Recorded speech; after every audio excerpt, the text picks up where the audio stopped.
Awe nanyi.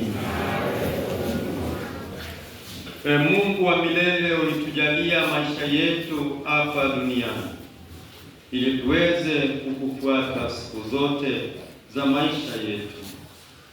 Ulituambia kwamba mtu yeyote anayetaka kukufuata ajikane mwenyewe, auchukue msalaba na kukufuata.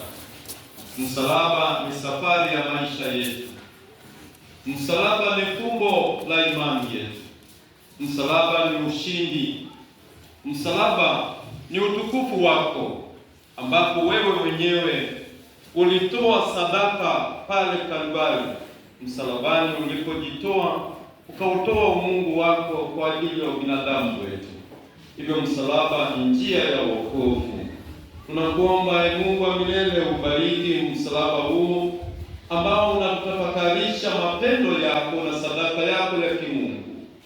Kila tunaposali na kukutazama wewe kwa njia ya msalaba, tuone mapendo na huruma yako, ili katika kuishi kwetu nguvu ya msalaba ikashinde madhaifu na uovu wote, tukaishi kwa imani ya kweli, kumtegemea mwanao Yesu Kristo aliyekufa msalabani kwa ajili yetu.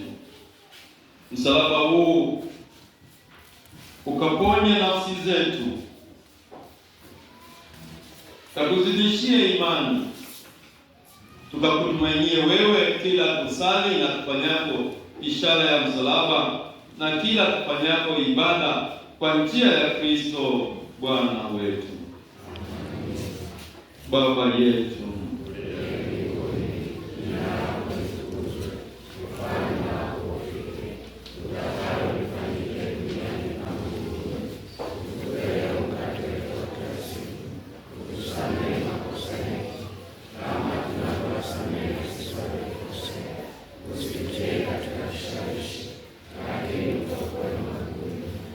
atukuzwe Baba na Mwana na Roho